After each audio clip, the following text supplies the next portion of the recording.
Moses വ്ലോഗ്സിന്റെ മറ്റൊരു വീഡിയോയിലേക്ക് എല്ലാവർക്കും സ്വാഗതം. അപ്പോൾ ഇന്ന് നമ്മൾ ഒരു ചെറിയൊരു ഇൻഫർമേറ്റീവ് വീഡിയോ ആയിട്ടാണ് വന്നിരിക്കുന്നത്. അതായത് ഇന്ന് നമ്മൾ പറയാൻ പോകുന്നത് പൾസ് ഓക്സിമീറ്ററിനെ കുറിച്ചാണ്. നമുക്കെല്ലാം അറിയാവുന്ന പോലെ തന്നെ പണ്ട് ഡോക്ടേഴ്സിൻ്റെ അല്ലെങ്കിൽ ഹോസ്പിറ്റൽസിൻ്റെ കയ്യിൽ മാത്രം കണ്ടിരുന്ന ഒരു സാധനമാണ് ഇപ്പോൾ കേരളത്തിലെ മിക്ക വീടുകളിലും കണ്ടുവരുന്നത്.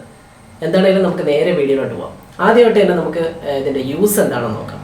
മെയിൻലി ഇത് യൂസ് ചെയ്യുന്ന രണ്ട് കാര്യങ്ങൾക്കാണ്. അതായത് നമ്മുടെ പൾസ് മെഷർ ചെയ്യാനും പൾസിൻ്റെ റേറ്റ് മെഷർ ചെയ്യാനും പിന്നെ നമ്മുടെ ബ്ലഡിലെ ഓക്സിജൻ്റെ അളവ് അതായത് SpO2 മെഷർ ചെയ്യാനുമാണ് ഇത് യൂസ് ചെയ്യുന്നത്. ഓക്സിമീറ്റർ ഉപയോഗിക്കുമ്പോൾ ഇനി അറിഞ്ഞിരിക്കേണ്ടതായിട്ടുള്ള കുറച്ച് പ്രധാനമായിട്ടുള്ള കാര്യങ്ങളുണ്ട്.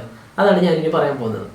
ഫസ്റ്റ് എന്ന് പറയുമ്പോൾ നമ്മുടെ നോർമൽ വാല്യൂസ് എല്ലാവരും അറിഞ്ഞിരിക്കണം. അതായത് SpO2 നമ്മുടെ ബോഡിയിലെ ഓക്സിജൻ്റെ അളവ് മെഷർ ചെയ്യുമ്പോൾ 94 to 99% ആണ് നോർമൽ ഇൻഡിവിജ്വലിൽ കാണുന്നത്. അതേപോലെ ഹാർട്ട് റേറ്റ് വന്നിട്ട് 60 to 100 ആണ് നോർമൽ. ഇത് രണ്ടും മെഷർ ചെയ്യുന്നത് നമ്മൾ ഉണർന്നിരിക്കുന്ന സമയത്താണ്. ഉറങ്ങുന്ന സമയത്ത് മെഷർ ചെയ്താൽ തെറ്റാനുള്ള ചാൻസസ് ഉണ്ട്. അപ്പോൾ അത് പ്രത്യേകം ശ്രദ്ധിക്കണം. നെക്സ്റ്റ് പോയിന്റ് വന്നിട്ട് ഓക്സിമീറ്ററിന്റെ ആക്യുറസിയെ കുറിച്ചാണ്. അതായത് നമ്മൾ SpO2 മെഷർ ചെയ്യുമ്പോൾ +or -2% വരെ ഡിഫറൻസസ് കാണിക്കാൻ ചാൻസ് ഉണ്ട്. തേർഡ് പോയിന്റ് എന്ന് പറയുമ്പോൾ SpO2 മെഷർ ചെയ്യുമ്പോൾ 94%-നേക്കാളും കുറവാണ് ഓക്സിമീറ്റർ കാണിച്ചതെന്ന് വിചാരിക്കാം. അപ്പോൾ നിങ്ങൾ പാനിക്കാവേണ്ട കാര്യമില്ല. ഒരു 5 to 6 minutes നമ്മൾ റെസ്റ്റ് എടുക്കുക. അതിനുശേഷം ഒന്നുകൂടെ മെഷർ ചെയ്ത് നോക്കുക. അപ്പോഴും 94%-നേക്കാളും കുറവാണ് കാണിക്കുന്നതെങ്കിൽ നിങ്ങളൊരു ഡോക്ടറിന്റെ കൺസൾട്ടേഷൻ എടുക്കുന്നത് നല്ലതാണ്. ഫിസിക്കൽ എക്സർസൈസോ അല്ലെങ്കിൽ നടന്നിട്ടോ ഒക്കെ വന്ന് നമ്മൾ ഉടനെ തന്നെ ഓക്സിമീറ്റർ എടുത്ത് വെച്ച് മെഷർ ചെയ്യാൻ ഒരിക്കലും പാടില്ല. നമ്മൾ വന്ന് ഇരിക്കണം, ഒന്ന് റെസ്റ്റ് ചെയ്യണം. അതായത് ഒരു 5 minutes എങ്കിലും റെസ്റ്റ് ചെയ്തിട്ട് നമ്മുടെ ബ്രെത്തും ഹാർട്ട് റേറ്റും ഒക്കെ ഒന്ന് നോർമലായതിനു ശേഷം മാത്രം നിങ്ങൾ മെഷർമെന്റ് എടുക്കുക. പിന്നെ വന്നിട്ട് നമ്മളിൽ പലരും ഈ ഓക്സിമീറ്റർ എടുത്ത് കയ്യിൽ വെച്ചിട്ട് ഉടനെ തന്നെ മെഷർമെന്റ് കൺക്ലൂഡ് ചെയ്യുന്നവരാണ്. അങ്ങനെ ഒരിക്കലും ചെയ്യാൻ പാടില്ല. ഒരു 30 seconds എങ്കിലും ഫിംഗറിൽ വെച്ചിരിക്കണം. അതിനുശേഷം കാണിക്കുന്ന ഹയർ വാല്യൂ ആണ് നമ്മുടെ ഫൈനൽ റിസൾട്ടായിട്ട് നമ്മൾ എടുക്കേണ്ടത്. 6th പോയിന്റ് എന്ന് പറയുമ്പോൾ നമ്മുടെ ഡോമിനന്റ് ഹാൻഡിലെ മിഡിൽ ഫിംഗർ ആണ് മെഷർമെന്റ് ചെയ്യാൻ നമ്മൾ സജസ്റ്റ് ചെയ്യുന്നത്. ഇൻഡെക്സ് ഫിംഗർ യൂസ് ചെയ്തുകൂടാ എന്നില്ല, പക്ഷേ കൂടുതൽ സജസ്റ്റ് ചെയ്യുന്നത് മിഡിൽ ഫിംഗർ ആണ്. നെക്സ്റ്റ് പോയിന്റ് വന്നിട്ട് നമ്മളിപ്പോൾ മൈലാഞ്ചിയോ അല്ലെങ്കിൽ നെയിൽ പോളിഷോ പിന്നെ വിറയിലുള്ള വിരലുകളിലോ അല്ലെങ്കിൽ വെറ്റായിട്ടുള്ള അല്ലെങ്കിൽ സ്വെറ്റി ആയിട്ടുള്ള ഹാൻഡ്സിലോ ഒക്കെ നമ്മൾ പൾസ് ഓക്സിമീറ്റർ യൂസ് ചെയ്ത് മെഷർ ചെയ്യാൻ പാടില്ല. കാരണം അത് തെറ്റായിട്ടുള്ള റീഡിങ് കാണിക്കാൻ വളരെയധികം ചാൻസസ് ഉണ്ട്. ഇപ്പോൾ ക്രോണിക് സ്മോക്കേഴ്സ് അല്ലെങ്കിൽ COPD ആസ്മ പോലുള്ള കണ്ടീഷൻസ് ഉള്ളവർ അവരുടെ ബ്ലഡിലെ SpO2 ലെവൽ 94%-നേക്കാളും കുറവായിരിക്കാൻ ചാൻസ് ഉണ്ട്.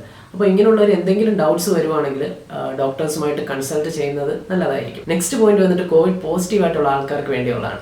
ഇങ്ങനത്തെ ആൾക്കാരിൽ ഹാപ്പി ഹൈപ്പോക്സി എന്നുള്ളൊരു കണ്ടീഷൻ കണ്ടുവരുന്നുണ്ട്. അപ്പോൾ ഇതെന്ന് പറയുമ്പോൾ SpO2-ൻ്റെ അളവ് അവരുടെ ബ്ലഡിൽ കുറഞ്ഞാലും പുറത്തൊരു സിംറ്റംസോ അല്ലെങ്കിൽ തളർച്ചയോ ഇങ്ങനത്തെ കാര്യങ്ങളൊന്നും കാണിക്കത്തില്ല. അപ്പോൾ ഇങ്ങനത്തെ ആൾക്കാർക്ക് അവരുടെ കയ്യിൽ അല്ലെങ്കിൽ അവരുടെ വീട്ടിൽ തന്നെ ഒരു ഓക്സിമീറ്റർ ഉള്ളത് എന്തുകൊണ്ടും വളരെയധികം ഹെൽപ്ഫുൾ ആയിരിക്കും. നമുക്കിനി 10th പോയിന്റ് എന്താണെന്ന് നോക്കാം. അതായത് നമ്മളിപ്പോൾ ഓക്സിമീറ്റർ വെച്ച് മെഷർ ചെയ്യുമ്പോൾ നമ്മുടെ SpO2 <94% ആണെന്ന് വിചാരിക്കാം. അപ്പോൾ ഇങ്ങനെ 94%-നേക്കാൾ കുറവ് കാണിക്കാൻ ഒത്തിരി കാരണങ്ങളുണ്ട്. ചിലപ്പോൾ അത് ന്യൂമോണിയ കൊണ്ടായിരിക്കാം, അല്ലെങ്കിൽ കോവിഡ് കൊണ്ടായിരിക്കാം, അല്ലെങ്കിൽ ഹാർട്ടിൻ്റെ കുഴപ്പങ്ങൾ കൊണ്ടായിരിക്കാം, അല്ലെങ്കിൽ വേറെ റെസ്പിറേറ്ററി ഇഷ്യൂസ് കൊണ്ടായിരിക്കാം. അപ്പോൾ എന്താണെങ്കിലും നമ്മുടെ ഓക്സിമീറ്ററിന് ഇത് എന്തുകൊണ്ടാണ് അല്ലെങ്കിൽ ഈ രോഗങ്ങൾ തമ്മിൽ തിരിച്ചറിയാനുള്ള ഒരു കഴിവില്ല. അപ്പോൾ എന്താണെങ്കിലും ഇങ്ങനെ 94%-നേക്കാളും കുറവ് കാണിക്കുമ്പോൾ നമ്മളൊരു ഡോക്ടറിൻ്റെ കൺസൾട്ടേഷൻ മസ്റ്റായിട്ട് എടുത്തിരിക്കണം. പിന്നെ ഞാൻ എക്സ്ട്രാ ഒരു പോയിന്റ് കൂടെ പറഞ്ഞുതരാം. നിങ്ങളുടെ കയ്യിൽ ഇപ്പോൾ ഓക്സിമീറ്റർ ഉണ്ട്, പക്ഷേ അതിൽ റീഡിങ് കാണിക്കുന്നത് മിസ്റ്റേക്ക് ആണെന്ന് നിങ്ങൾക്ക് തോന്നുവാണെങ്കിൽ നിങ്ങൾ ഫാമിലിയിലെ തന്നെ ഒരു 3-4 മെമ്പേഴ്സിൽ ഒന്നുകൂടെ മെഷർമെൻറ്റ് എടുത്ത് നോക്കുക. അപ്പോൾ എല്ലാവരിലും ഇപ്പോൾ മെഷർമെൻറ്റ് തെറ്റായിട്ടാണ് കാണിക്കുന്നതെങ്കിൽ അത് ഓക്സിമീറ്ററിൻ്റെ തെറ്റാവാൻ നല്ല ചാൻസ് ഉണ്ട്. കാരണം ഇപ്പോൾ തന്നെ വിപണിയിൽ ഒത്തിരിയധികം ചീപ്പായിട്ടുള്ള ഓക്സിമീറ്റേഴ്സ് ഇറങ്ങുന്നുണ്ട്. പക്ഷെ നമ്മളെന്താണെങ്കിലും ഓക്സിമീറ്റർ മേടിക്കുമ്പോൾ അറ്റ്ലീസ്റ്റ് ഒരു 6 months എങ്കിലും വാറണ്ടി ഉള്ളത് നോക്കി എടുക്കാൻ ശ്രമിക്കുക. പിന്നെ നമ്മുടെ ഈ ഒരു കണ്ടീഷൻ, അതായത് കോവിഡ് രോഗികളിൽ മെയിൻലി ഈ മരണങ്ങളൊക്കെ സംഭവിക്കുന്നത് നമ്മുടെ SpO2-ൻ്റെ അളവ് ബ്ലഡിൽ കുറഞ്ഞിട്ടാണ്.